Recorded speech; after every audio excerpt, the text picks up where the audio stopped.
Hello. Today we will visit a retro Reddit post and see what is a secret you will never tell anyone. Comment any secrets you may have in the comments down below. Make sure to stick around until the end of the video to hear my favorite story. With that, sit back and enjoy. I lived with my aunt in 4th grade. She had a neighbor that lived downstairs, so they had a shared backyard. The rule was to always make sure the latch is closed on the gate so the dog doesn't get out. I always made sure to lock it. One day I forgot. The dog got out, a chihuahua, and was eaten by the neighbor's dog. Blamed it on the neighbor. She cussed him out and would badmouth him any chance she could. I was too scared to tell her, and she still doesn't know. Take that one to your grave. One Christmas, when I was 9 years old, I knew that Santa wasn't real, but for my 7-year-old brother the fantasy was very much alive and good. We shared a room, and my brother woke up on Christmas morning and looked confused that Santa had not eaten the Kit Kat that had been left out. He went quiet and I could see that he was working the facts through in his head. When he wasn't looking, I ate the Kit Kat and showed him the wrapper and claimed he imagined seeing the wrapper unopened. This was 26 years ago, and I have not told him in case he works out Santa is not real. When I was 9, my dad and I were reading Reader's Digest and found a magazine subscription card for a free case of Depends adult diapers, so we wrote my uncle's name and address down and put it in the mailbox. He got it a couple weeks later and called everyone in the family to find out who it was. We knew my uncle was fuming, so we kept it to ourselves. To this day, everyone suspects that it was my other uncle. Epic eulogy opportunity. This seems like as good a time as any to clear the air. It was me, at 9 years old, who signed my uncle up for a free case. And that's the whole speech. Revel in the tension-cutting laughter. This would break a funeral in my family. It would be the stuff of legends. Just last month we were cracking jokes at my aunt's service anytime someone would start to tear up. I used to work in a shopping center. One time as I was walking into the building I sneezed and totally shit myself. I was about 10 steps away from the shop, so I had to think fast. I took a hard left turn and walked direct into a department store.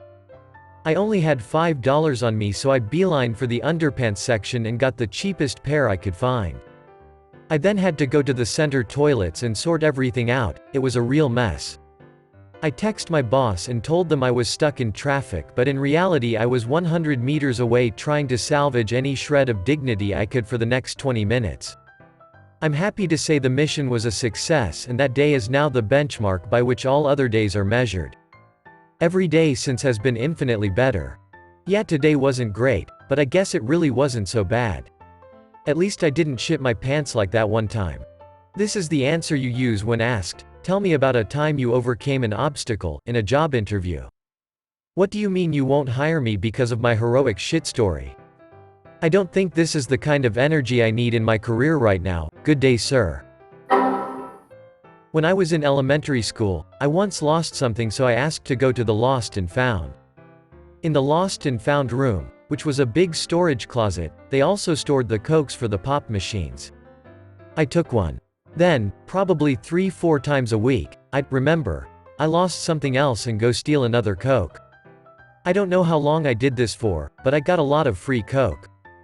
The proper authorities have been notified and will be contacting you shortly. Coca-Cola fraud department is on the case. When I was in 4th grade, I put mustard in one of my friend's burger because he had told me that he hated mustard. Turns out he was actually allergic. He didn't come to school for 3 days, and I was scared that I killed him. To this date no one knows that I did it. About a week before I graduated high school, my family had a massive house fire. We lived out in the country, and no one was home, so by the time anyone noticed it was on fire it was way too far gone. 30 feet flames above the roof.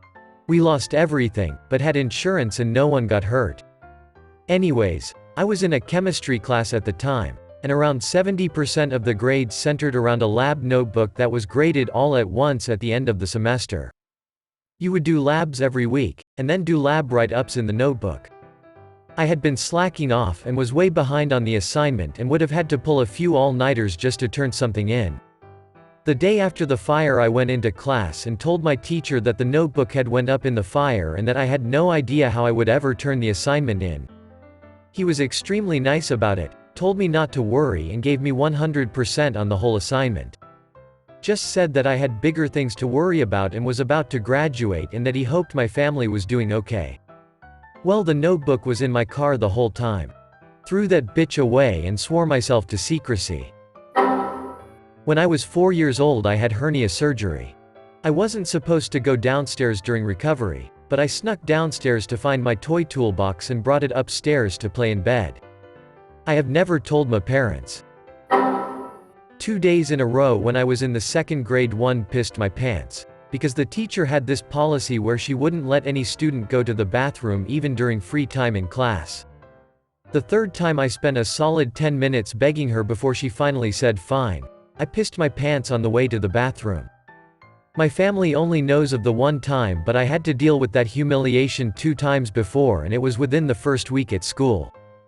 After that I had a water bottle that I pissed in during her class for the remainder of the year. I don't know what she was expecting if somebody who just moved in with 0 friends would be doing in the bathroom. But honestly, if I would have the opportunity to go back in time, I would rather tell my own self to piss on her desk because that would have been less humiliating than pissing my pants 3 days in a row. When I was about 7 years old, my dad took me to Blockbuster and I really had to pee.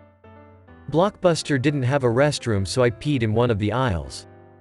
I'm pretty sure the cameras saw me, but thankfully there was no one near me. Good news for you is that most of the cameras in Blockbusters were fake. I worked at one for like 5 years, lol. Around 10 years ago, when I was a teenager, my dad, who worked in the video game industry back then, got a gaming laptop, worth around $3K that time, as a gift he didn't have a real use for, so he gave it to me as I used to play WoW back then. He was very adamant about telling me to not put liquids on my desk next to it as I'm very clumsy. So one night, I made myself a huge ass bowl of cornflakes, and put the bowl next to the laptop because I forgot my spoon in the kitchen. I sometimes put a blanket over myself when I was gaming, and when I got up from the chair that night, I somehow managed to flip the bowl over with my blanket and the milk flooded the open laptop. I got incredibly scared, turned the laptop off and cleaned it like my life depended on it and went to bed. I obviously broke the laptop as I didn't get it to turn on anymore, but I was too scared to tell my dad what happened, especially since he repeatedly told me to be careful and told him how I didn't have any idea what happened and how it worked perfectly fine on the night before. I still feel incredibly bad about it. Update. I told my dad. And although I can't believe it, as so many of you said that he most likely knew I got away with murder. He honestly didn't know. He wasn't angry at all, laughed it off, and is really impressed with the amount of likes I got and how so many people are invested into this LMAO. On a different note, I'm really happy I've told this story here, as it ended up with me telling him and apologizing for my mistake. Feels really good. Alright, this next one is my favorite. About 20 years ago I worked for a big publisher. They were upgrading all their tech and just dumping it in a skip. I asked a security guy if I could take some stuff from the skip, and he said to help myself as it was all going to get crushed anyway. During a night shift I filled up my car with a beige G3, Quadra Apple Macs, keyboards, mice and some 19 inches Formic screens. Some of the Macs had Quark Express and Photoshop on them.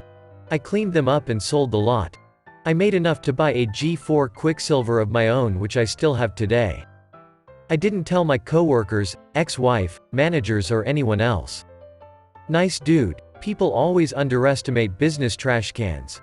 Yep. My institute once discarded an old ruby laser. Nobody made sure to remove the immaculate ruby rod, though. And this is how we threw away something in the 6 figures and no one really noticed. Probably 15 years ago my sister had a gerbil, and one day I decided to bring it out of her cage and surprise her in the living room with it. Somehow I slipped on carpet and the gerbil went flying headfirst into the wall. It basically sounded like I threw a golf ball at the wall, and the gerbil wasn't moving. Naturally I put it back in its cage and removed myself from the vicinity. To my amazement, the damn thing was still alive and moving around a few minutes later, and lived another 2 years without anyone ever knowing that I basically Kobe'd it into the wall at full speed. As a teen, I stayed the night at my best friend's house and slept in their guest room. I was woken about 2 a.m. to the sound of her older brother arriving home intoxicated from a party.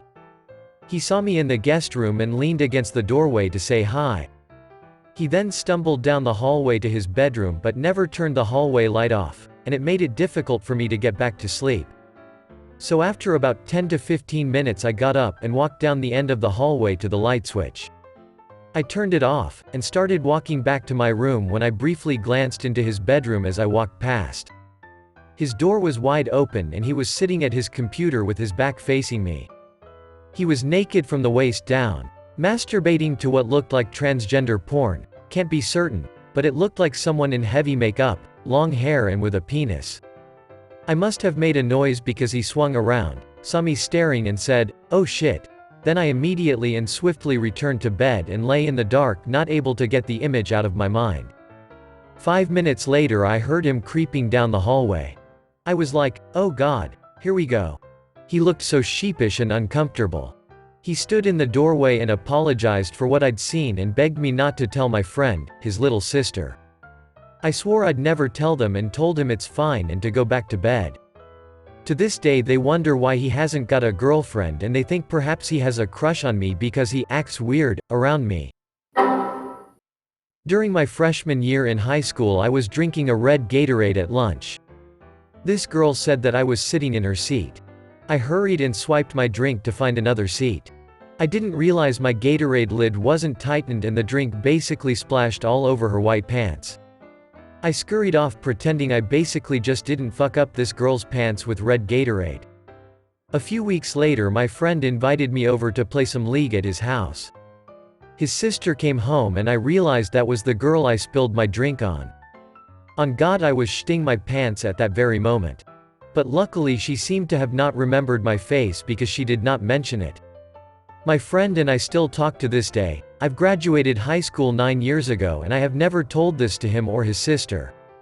I sometimes feel like she pretends to not remember and is actually plotting something all these years. When I was in 6th grade, our math teacher had a contest where teams of 2 could spend a week guessing how many jelly beans were in this large container, and whatever team got the closest would win all the jelly beans. Kids would be up there trying to count individual jelly beans before class and walking around it all day sizing it up. Somehow the teacher let it slip that the amount was written on a piece of paper under the screw-on lid of the container. So I concocted a plan. I told this kid Nate that I would split my share of jelly beans with him if he did the following. When we were walking down to lunch, he had to tell the teacher he forgot his lunchbox and run back to the classroom to get it.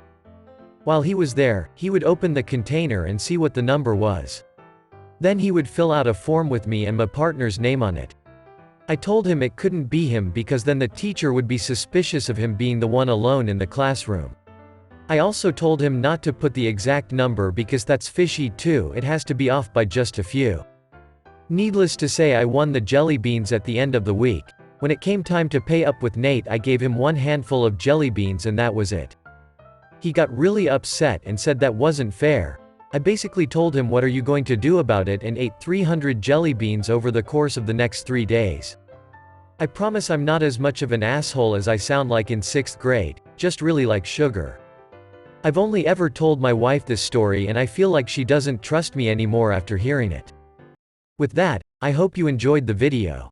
Thank you for sticking around until the end, and make sure to like, subscribe, and comment any secrets you may have. And until next time.